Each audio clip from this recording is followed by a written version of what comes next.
What is up, everybody? Welcome back to the Best Self Blueprint. So, as you all know, the mission of this podcast is to bring on people with the knowledge, insights, and experiences that will hopefully help you move that dial towards becoming the best version of yourself, whatever that means to you. So, today we have an absolute badass of a human being on.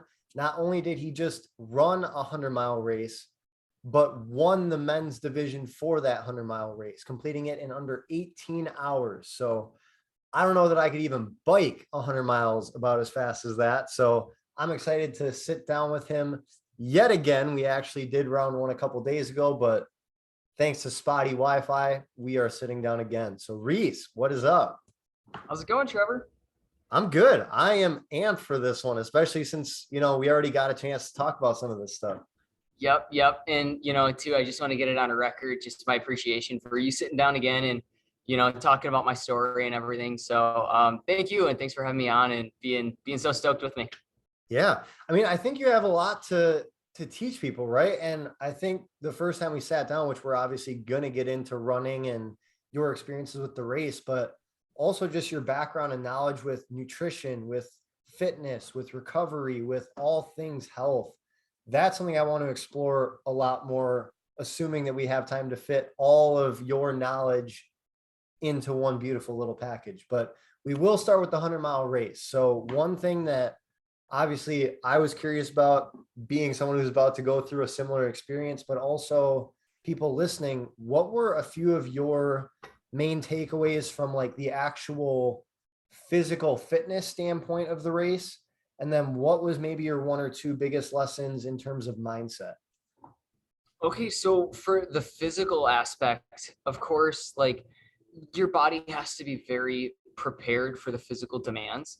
But I almost, I was thinking about it a lot on the trail, and I almost compartmentalize your legs and then your lungs, because you can be very aerobically fit and be very capable of turning out a lot of energy aerobically.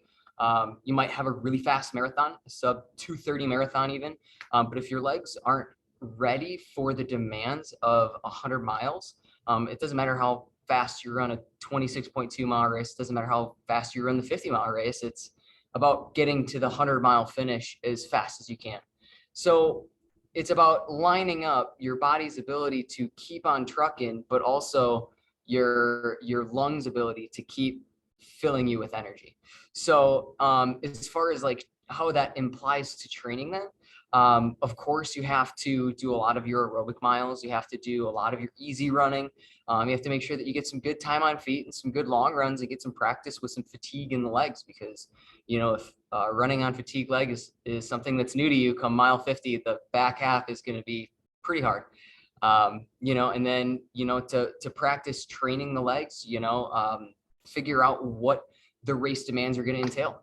Kettle Marine 100, if you look up the stats on their website that they display, that a lot of other races display, it'll tell you there's around 8,000 foot elevation gain in the 100 miles. So a little bit of math and you're going to find that it's just under 100 foot per mile of elevation change.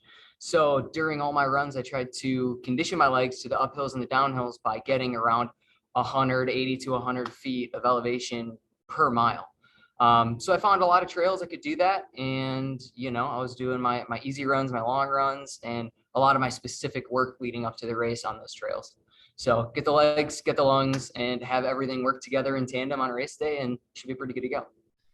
Yeah. And one thing I love about training is, first of all, like, at least I'm going to talk about me. You can agree or disagree, but like when you are putting in that much concentrated effort into one thing, there's so much fulfillment that comes from being able to just like block out the noise and put in the work. So that way, when you do show up, you kind of show up with like a little bit of like swag in your step, because you're like, I know I'm about to bring it. And that comes from all the stuff you were talking about, like not just working out or preparing, but preparing with intention and with a lot of strategy. Yeah, absolutely. I think that, confidence in your training, in your abilities, as well as, I think that confidence leads a lot into the mindset too, because you can't have the mindset without the physical prowess as well. So those two things work together really well in tandem as well. But that's definitely the feeling that I felt when I signed up for the race. Of course, you're nervous for everything. Or when I lined up to the race, you're nervous for the day. You don't know what 100 miles is going to bring, but when it comes down to taper time and you got nothing to think about, like you did all your hard training and you're just thinking about the start line, you kind of have to trust that, like, hey, I practiced with the calories I'm going to use come race day. I practiced on terrain that's very similar to what the race is going to be on. I practiced my pacing. I practiced my mindset. I practiced getting myself out of lows when I was in training. I practiced, curbing the highs so that way I don't go guns blazing at mile 20, and then burn it on the back half. So it's not necessarily a confidence in I'm about to kill this race. It's more of a confidence of, okay, I know how to execute my race. I don't know what kind of race everybody else is going to have, but I have a really good idea of what my proper execution is going to be. And I find confidence in that on the starting line for sure. Yeah. So you were talking about the physical aspects of it, but you just dropped like you knew your mindset was there.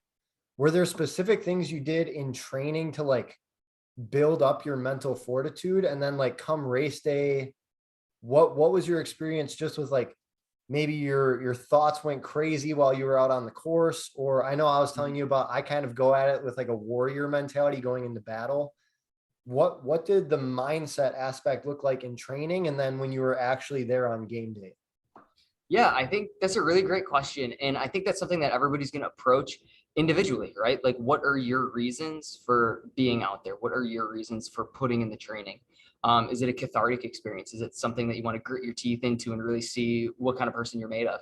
Is it something that's an enjoyment experience? I think us as human beings, we have so many emotions that to say that we only take one emotion out of the gamut, the innumerable amount of emotions that we can bring into any of our passions, is kind of unrealistic. Like you're going to go in with everything. So I think in training, I would kind of lean into what the day was giving me. Like you're not going to have like a good day all the time. You're not going to be loving it all the time. But sometimes just because something is hard or it takes a little bit of effort or endurance to get through, like mental endurance to get through, it doesn't mean that it's not worth it. So figuring out, okay, why am I mentally having a low? And then executing ways or trying to find ways to take yourself out of that low to bring you back to like a good middle ground, a good homeostasis, so that you're not so deep into a hole that you're really hurting and your pace is slowing, but like trying to get back to that neutral. So I guess for me, like more specifically in training, if I would have a bad day, like I would lean into it. Like, why am I having a bad day? What's hurting? Is my stomach upset? Really think about why my stomach is upset and why that's making my mind upset. Maybe I'm bonking really hard and I'm like, man, I just don't want to be out here. Well, I need more calories. I absolutely love being outside. So if I'm ever like, I'm not having a fun time, I don't want to be out here, it's probably because I'm hungry and I need energy, I need fuel. So then, you slam a gel, you take some calories, whatever it is, and it's like, oh, nice, sweet, okay, cool, I love it. I'm out here, I'm having a good time, eating snacks in the woods, can't complain.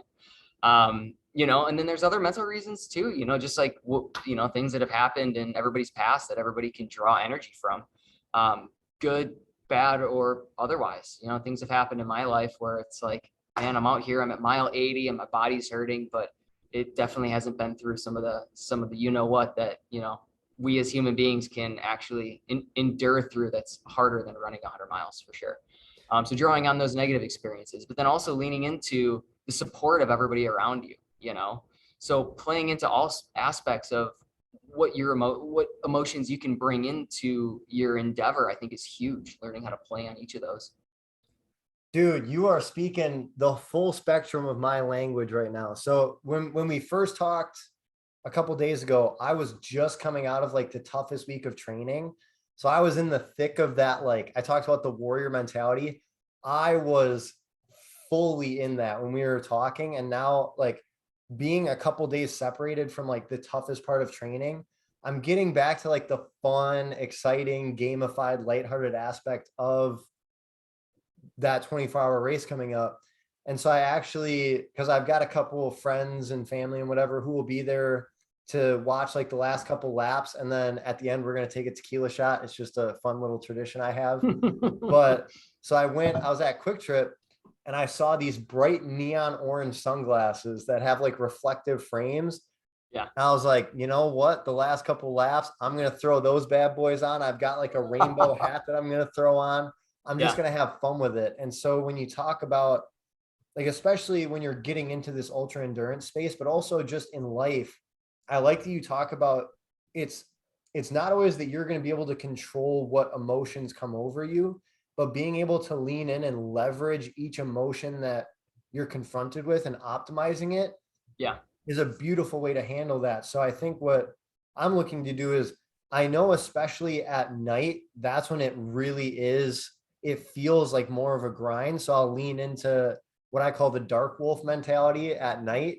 And then as the sun comes up, best believe those neon orange shades and rainbow hats going back on, and we're going to have fun to crank out the last few hours. So I love that ideology of like, instead of trying to always be positive and in the light, be willing to lean and optimize with what situation you're in. Absolutely. Yeah. I think that's a wonderful strategy too. And, you know, you might even find that sometimes that dark wolf, or, you know, that negative wolf comes out a little bit early, and, you know, just being able to identify like, where can I draw my strength from right now is just huge. I mean, you know, when you're out there, like my 100-mile race lasted it was 17 hours and 18 minutes. You know, there was a majority of that time I was happy. I was just, I mean, I was hanging out in the woods, like talking with people, having snacks, you know, like it's hard to be bummed doing that. But man, you know, there's some times where it's like, I think I told you last time, one of my mantras is lean in, lean forward, and go. And that's kind of my positive mantra, you know, lean into whatever the trail is giving me, whatever my mind is giving me, whatever my body's giving me, just lean into it. Lean forward, just keep engaged with the trail, keep engaged with the body, go, just figure out how fast you can just keep going at a sustainable effort. But my dark mantra, my competitive mantra, which, you know, like competition really drives me as well. You know, like I absolutely love being outside, and it's hard to, you know, not do these things and not be in love with the environment that's around you. But man, competition is a really good driving factor, and it's really something that pushes me hard. So, you know, I was listening to AC/DC nonstop for the past couple months, and one song that stuck out, the lyrics, "If you want blood, you got it," you know, like it's a competition, man. If you step into the arena, like anything's game, like let's go after each other, your blood, my blood, anybody's blood, like let's just give it all that we have. You know what I mean? So, and then there were dark times where, you know, it was like 8, 9 o'clock at night, the sun was going down, and, you know, there's definitely a connection between light, your surroundings, and the emotions and thoughts that go through your brain, you know? So just drawing back on previous family experiences that weren't good, and times that, you know, like mentally you've had to dig yourself out of a greater hole than, you know, being 80 miles into a 100-mile race, you know, like leaning into that and saying, you know what, like we as humans, like we can put up with a lot of shit, man, you know? So whatever this next race has coming up, you know, whether it's an hour or two to the next aid station, or it's another 5 to 8 hours left of the race, like that's nothing compared to what as humans can, you know, have the potential to go through. For sure. What, now that you've had a couple extra days to think about this, what was like the most surprising thing to you throughout this race? Whether it was just a thought that popped into your head, whether it was something that surprised you in terms of how your body was reacting. I know you talked about aid station efficiency. What was the most surprising thing that popped up during that 17 and change hours?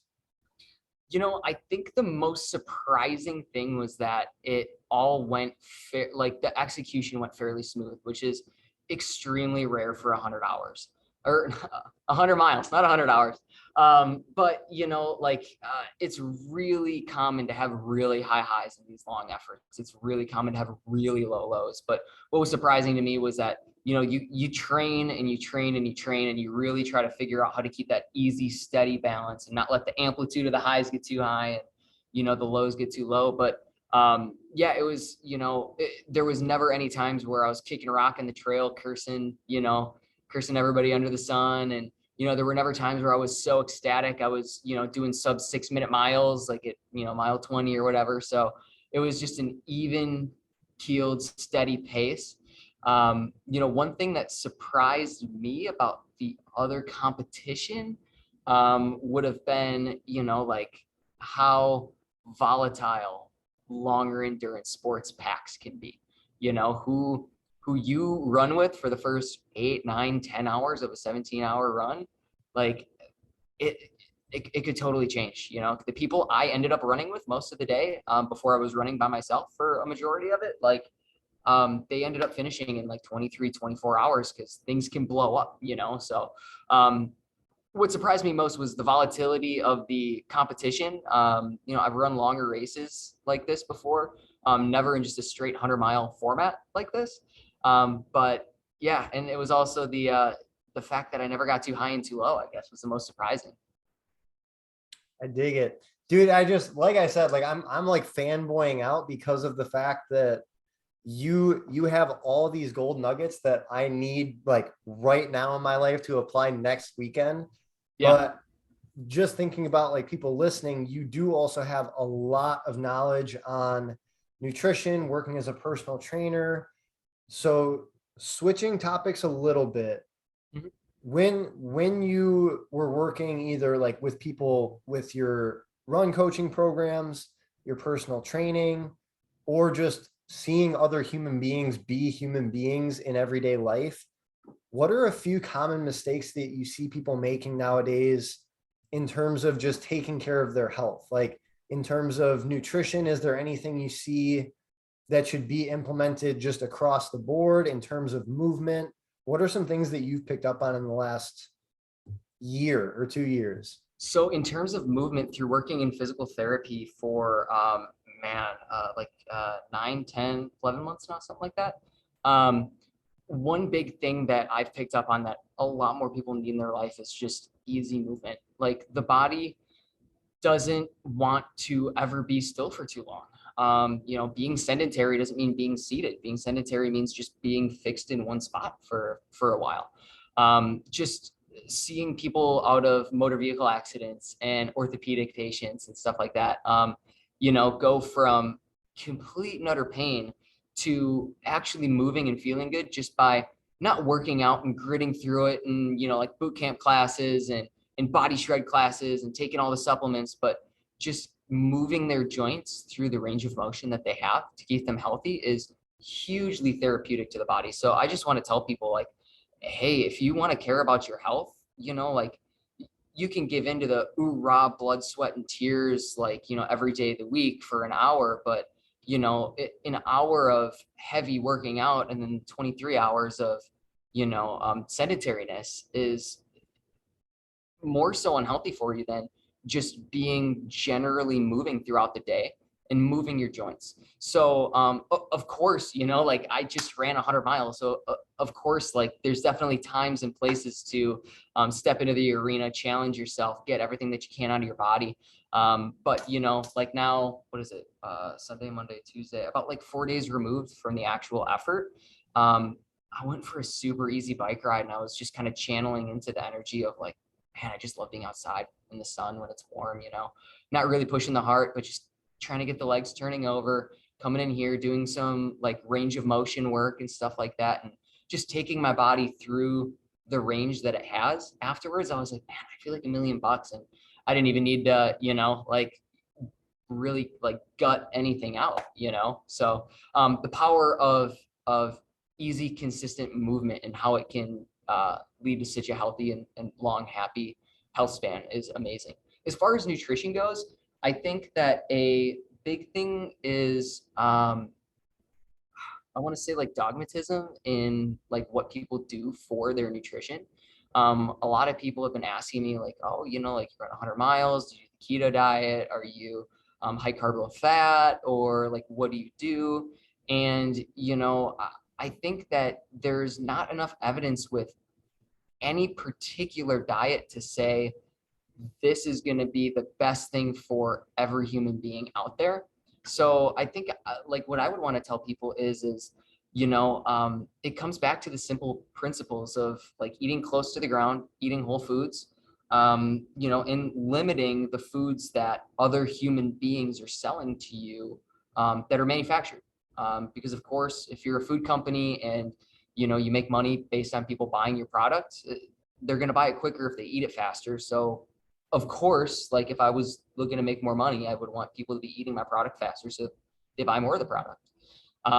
So yeah, eating close to the ground, eating close to the source, eating to satiety, every once in a while, indulging in some treats, but not to deny yourself so long that it causes you to overindulge on multiple occasions, I think is huge. So yeah, I would just want to tell people, like dogmatism in the diet is, and tribalism in the diet too, I think could be pretty dangerous.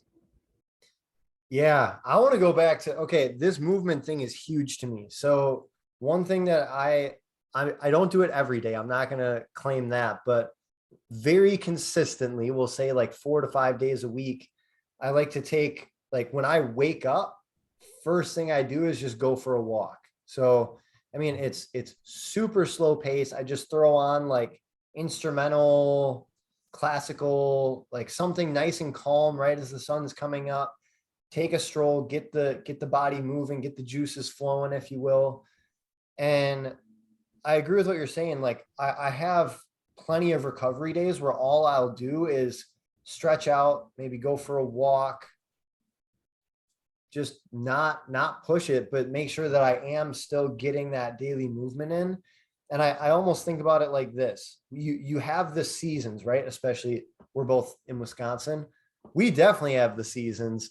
So you have those seasons of intensity, like with our races where you put the pedal down, you turn the heat up, and you make sure that you're training and getting ready for that big intense thing.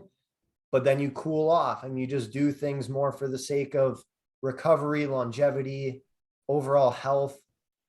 But while all that's happening, the sun's coming up every day. So you have the consistency of those little things that compound, and then you have the flow of intensity where you put the pressure in and then you lay it off. And I think for everyone that's a little different. So like for me, I like to do like come beginning of the year, I leverage that energy and start training for something big. Then by the time summer comes around, like next weekend, I've got my first big race. Then I am free to do whatever the frick I want for July 4th and hang out and have a good time for a few weeks. Then I put the pressure back on once more. And then during holiday season, I am all about holiday season. So like I've found my groove. It's important that you like test what for you, like you listening, Mhm. what's your frequency of intensity while making sure that that consistency stays true.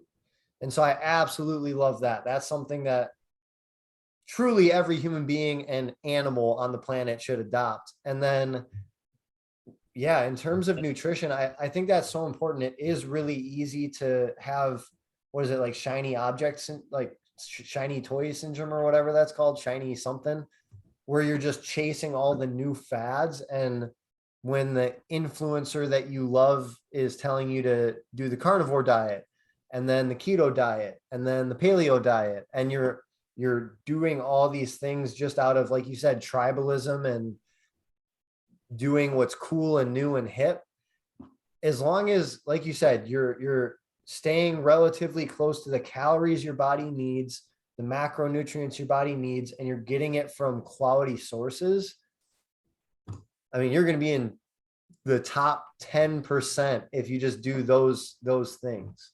Exactly. Get your calories in. Like you definitely want to be adequately fed. You definitely want to have a good macronutrient profile, carbs, fats, proteins. Keep that in check. Eat your greens, your vegetables, your fruits for your micronutrients. Take an average multivitamin if you want to have an insurance plan and cover your bases, but don't let it take over or make you feel like you don't have to eat your fruits and vegetables and whatnot. I think that goes a long way, just with the diet aspect. And I think that's huge as far as like what you said about the seasons may ebb and flow, but every day the sun comes up and down, just being analogous to you have your shorter term or your smaller type of consistent habits that you do wrapped up inside of this bigger or longer term type of time frame that's revolving around it. So personally for me, I signed up for this for the Kettle Marine 100 come June, or not June, January. And since January, I've been training pretty hard, man. Like I started building up my mileage in January, February, March, April, just going through, like anaerobic training from January and February to more lactate threshold and tempo in March, April. And then come May, I went to do the Grand Canyon and ran 45 miles across there with a good 25 or 12,000 feet of elevation change. And like I really haven't taken an off season yet, and I've been going and going and going. So I was like, man, you know what? Just save some energy to have a really great Kettle Marine race, and then once that race comes and goes, no matter what happens, I'm gonna detrain for a couple weeks, and I'm just gonna kind of take it easy and let the mind get back into that, just having fun and not necessarily hitting splits, hitting mileage, hitting paces, or feeling like I have to get outside, but more getting back to that mentality where it's like, man, I just really want to get outside right now. And I think those periods of detraining where you get your mindset a little bit more eager to get back to the fun of what we're doing, is really huge, because your muscles can recover pretty quickly. Your tendons a little bit slower, same with the ligaments and everything. But I think one key piece that's often overlooked with a lot of these endurance sports is that it's hugely taxing on your hormonal system as well as your neurochemical system. Right now, I really didn't think I would feel this excited to get outside and to go this quick. I thought maybe it'd be a week of kind of like, oh man, I'm kind of feeling fatigued. The legs are heavy. I don't really want to go, and don't get me wrong, I'm still kind of limping around. But even though my mindset right now is like, man, I just really want to get outside, I'm still trying to be really cautious and be considerate of my body and giving it such a great, or having it allow such a great performance on Saturday. So, I mean, even though I feel great and I really feel like, oh man, if my body was 100%, I could go out and I could train more. Sometimes the damages that happen to your body are imperceptible. So I think giving the body an extra couple days, if not like week or so, is hugely important for just getting your neurochemistry back in homeostasis, getting your hormones back and regulated. So that way, when I train up for my next event coming up in September, and I really start training and focusing on that, I'm going to go in with way more revitalized energy, both in my legs, in my heart, in my mind, and in my brain chemistry. So getting all those systems back online, I think is imperative. I can absolutely attest to the hormonal thing. So back in April, I want to say, me and two other guys did a 24-hour workout where it was like a full body circuit with like strength training, cardio. It was like, it was pretty intense. And so every hour we had to get through this circuit, and then whatever time was left, we could eat, hydrate, stretch, regain sanity, all that fun stuff. And at the end of it, I mean, it like that was rough, because that's not just taxing on one part of your body, which I think there's pros and cons to each. Like if you're just doing running, it's very taxing on certain areas. And then, but anyways, getting back on track. So with the hormonal thing, that was the day before Easter. So we started Friday into Saturday. Sunday was Easter Sunday, and I pulled up to go into a party, and I was about to walk in, and I almost started crying for absolutely no reason.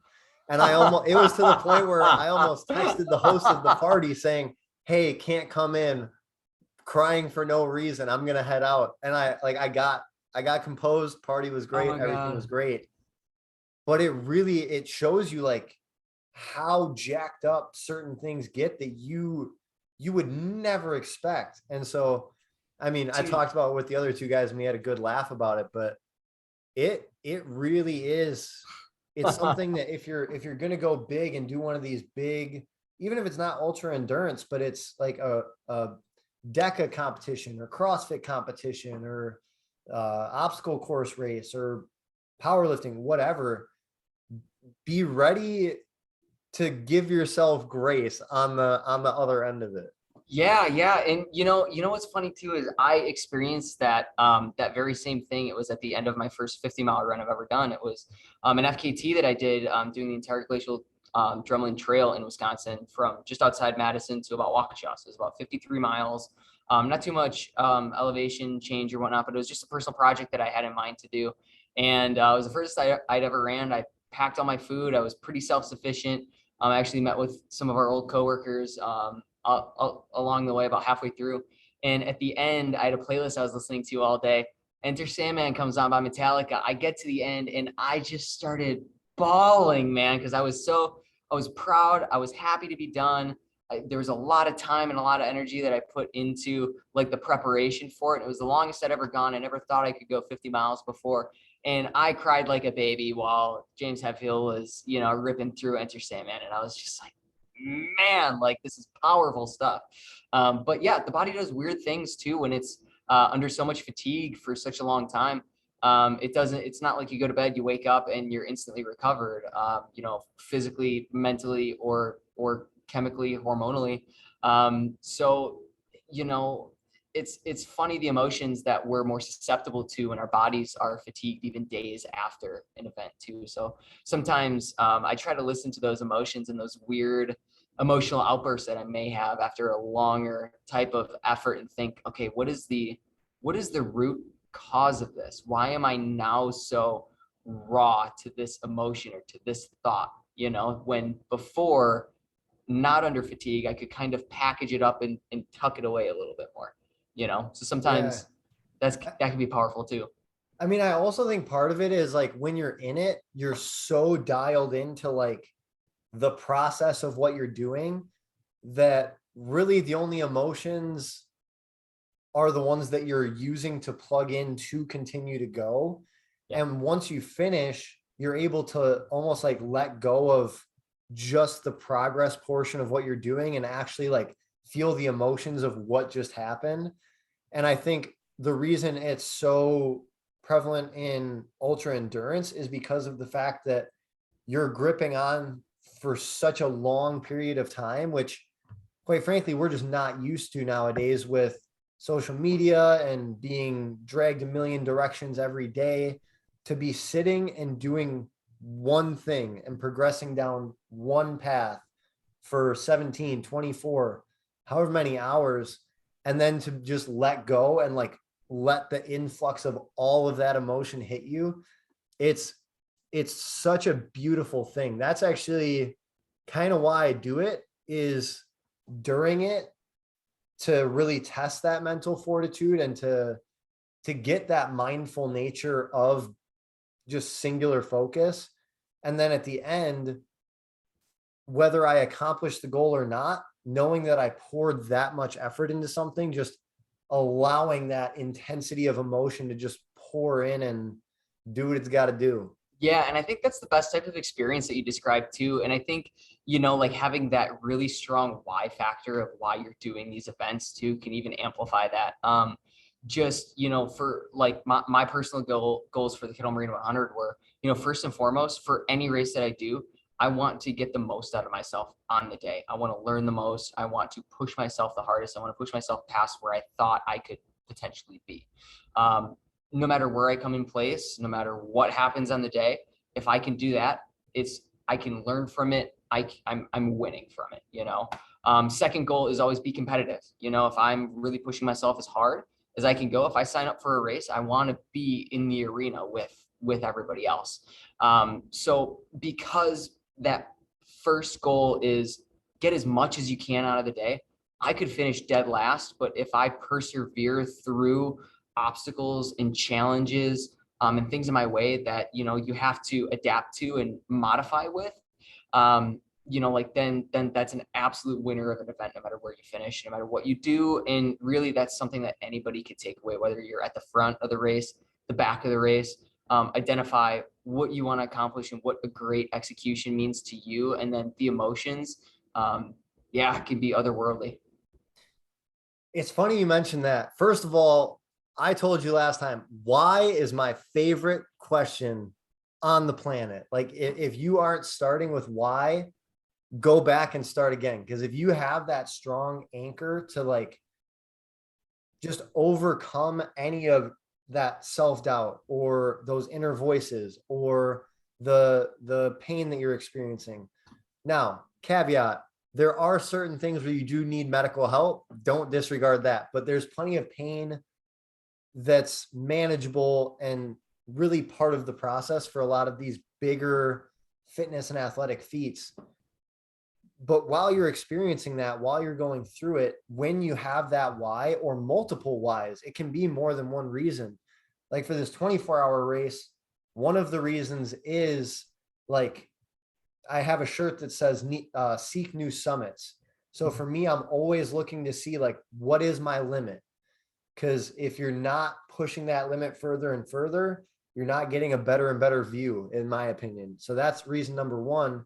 Reason number two is we're setting this up as a pledge-based fundraiser, meaning the further I get, the better the fundraiser. So it's like every mile, help another kid, every mile, possibly save a life, every mile, put a smile on someone's face. And so it's so much bigger than me. And so, like you're saying, if you have a strong why, game over.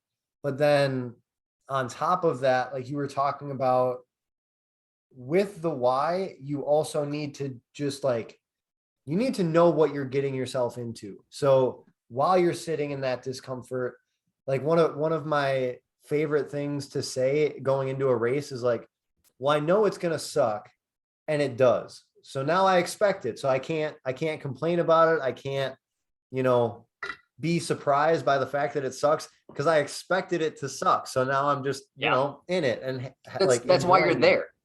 And you're then there to figure out how you're going to react and what type of person you are in the face of adversity. Yes. And so like that leading into this last part, and I was just saying this to someone, I was walking on the treadmill next to a couple people doing this summer slim down challenge that we're doing at the gym.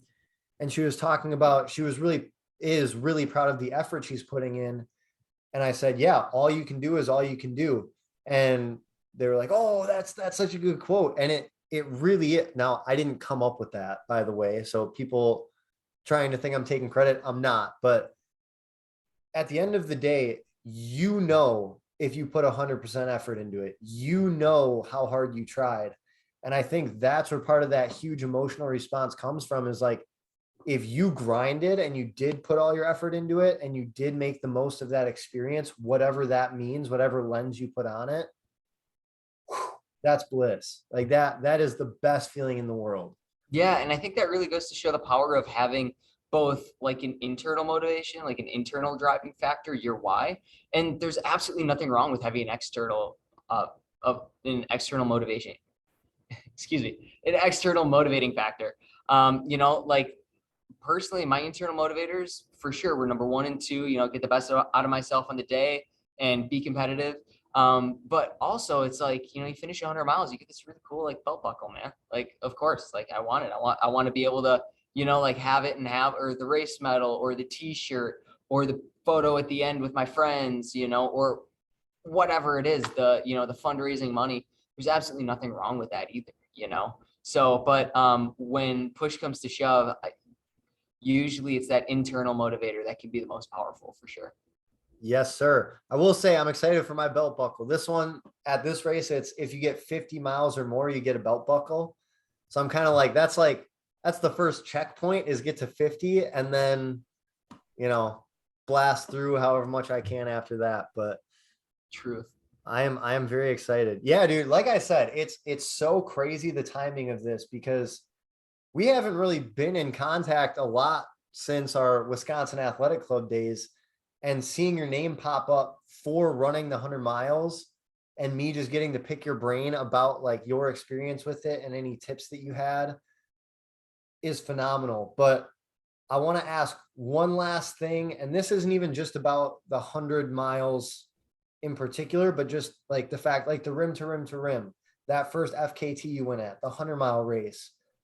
Why do you think it's so important for people to take bold action, not even just in like athletic feats, but in life?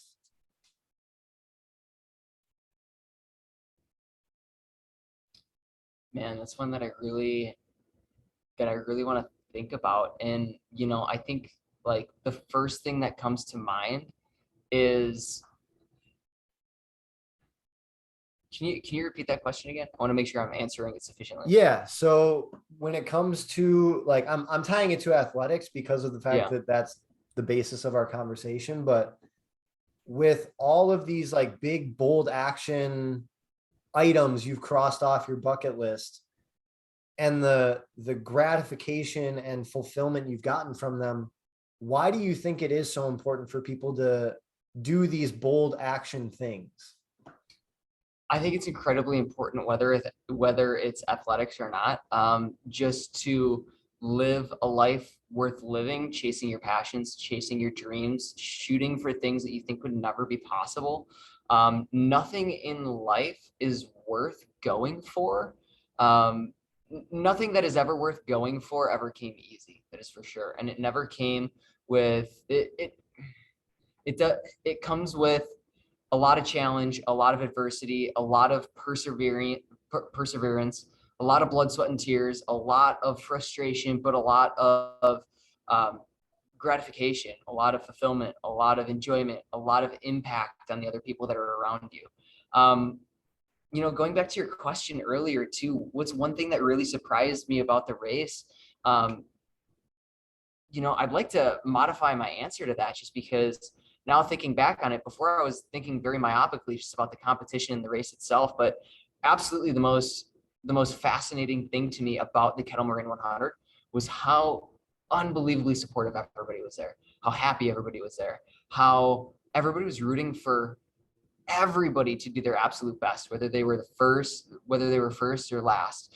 You know, and the one thing that is surprising to me is that people are out there chasing their goals and they're chasing their dreams and they're doing it with such fervor and such passion. And to see them turn around and tell me, hey, I've read your articles that you've written for Ornery Mule, for their website, and it meant a lot to me. Thanks for putting those out there.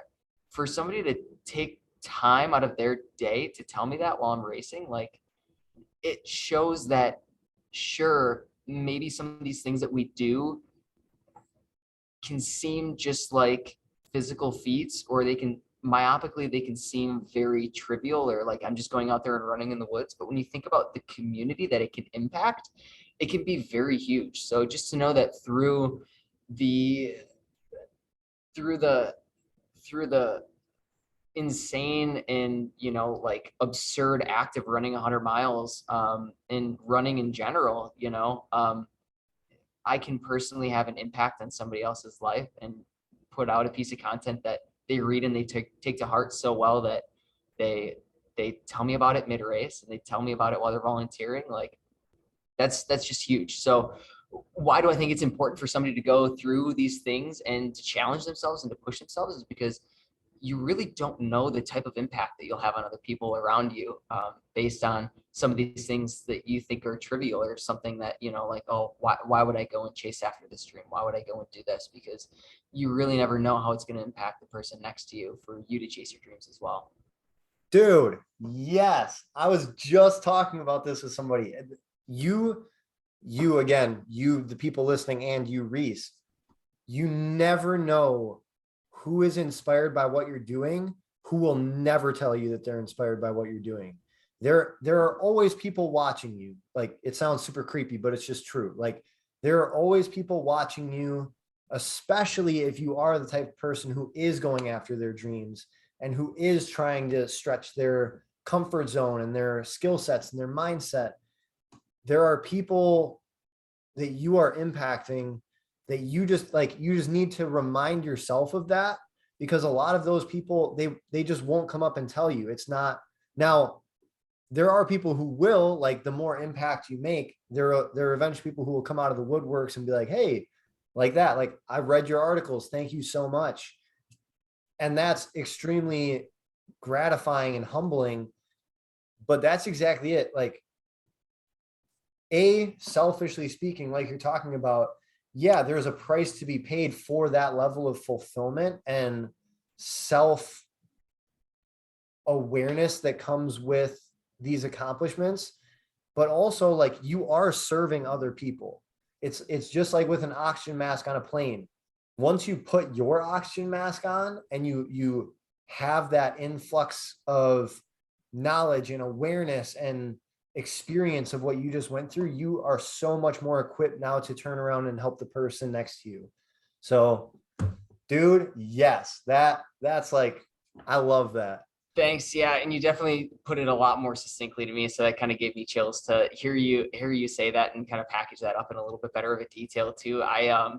Yeah, I it's amazing to all of the messages that I got afterwards, just from people who said like, "Hey man, like that's super inspiring," and like it was a pleasure meeting you out there today, and thanks for taking time to say thanks after I yelled something at you on the trail or something like that. Thanks for saying hi to me while you were 60 miles deep into your race or whatever. Um, so I think that sometimes these trivial things that or what we perceive as trivial or can be very powerful to the people that are next to us. You give other people inspiration to chase their dream, whatever it is. Maybe you don't want to run 100 miles. Maybe you don't want to run at all. I don't care. Like it's something I like to do, but if you don't like it, go after whatever you want to do. So who knows, 10 years, go down the road, maybe I'll want to do something else. So, but as long as you keep chasing your big goals, and setting up your stepping stones to actually make those bigger goals more real and obtainable. I think even just trying itself is huge. And whether you quote unquote succeed or fail, the learnings, the opportunities that you have to teach other people about your experiences, so that way other people can either follow in your footsteps and alter change, or do something different, can be huge as well. So it's never a win or lose. It's did you learn. Yeah, buddy. Dude, thank you for coming on here. So there's a couple things I want to run through. You already know the last question I'm going to ask because I already asked you a couple days ago. But Shoot, I don't before know I if I ask remember. again, I do think for anyone who is interested in running, because there are clients of mine who watch this, there are friends who, I don't know, maybe they might hop on a race at some point. Let people know where they can go to, like you were talking about your coaching and like the blogs. It almost sounds like it's like almost like a writing blog. Let people know where they can go read this stuff or follow you and what you're staying up to. Let Yeah. the people know. Oh, awesome. Thanks, man. Okay, so let me check on my handles. But yeah, to check out some of the writings, Google Ordinary Mule Racing. They're out of Illinois. They do events in Wisconsin, Illinois, really all throughout the Midwest. They're definitely Midwest pioneers in the ultra running community and racing scene, and they're very humble people and they're wonderful. So go check out their website.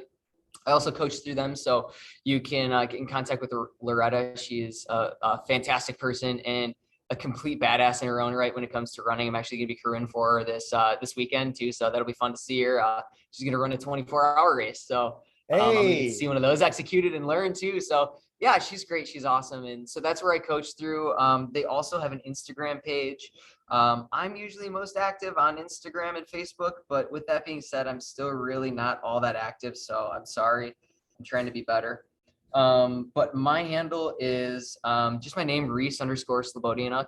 Um, and the coaching page that you can go to.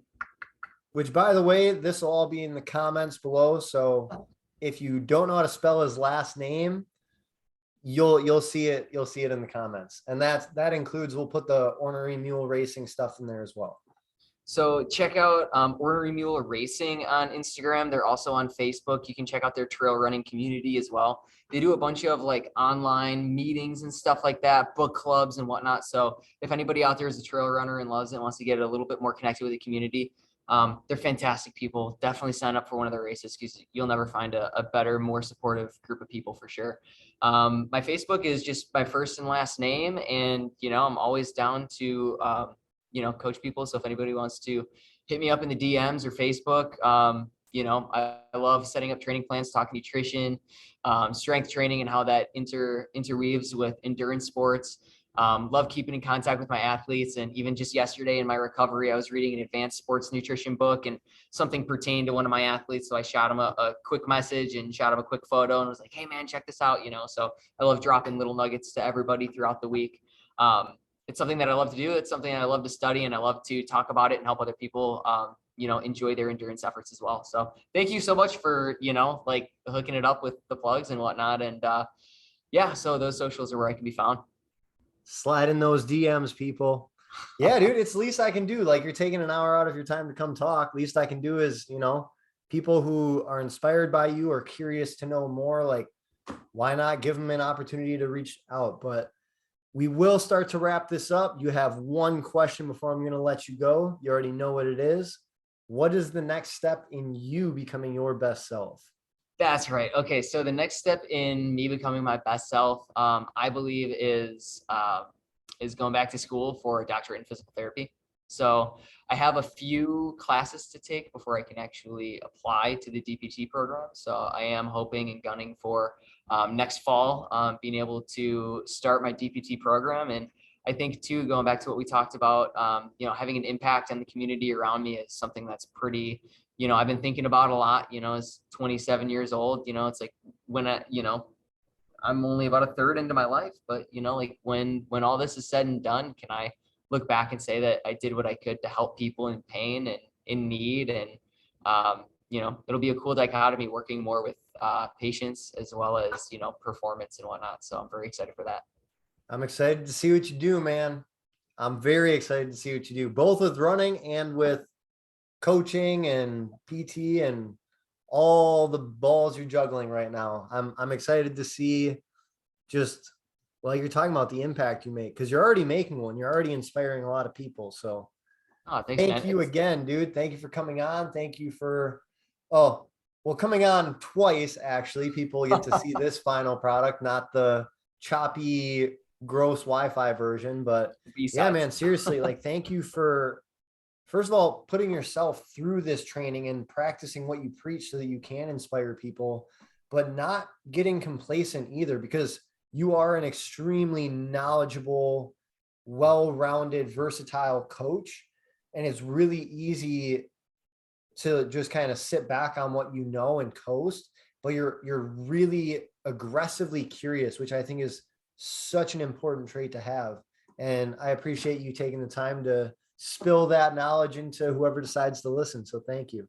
Awesome. Thank you so much. And I'm really excited to see you excel in your efforts, and good luck with your race and everything. I hope you reach your 75 miles in 24 hours. So I'll be rooting for you, and I'll be waiting to see the results, and I'll be catching up with you later for sure. So definitely drop a line anytime. I'm always down to talk.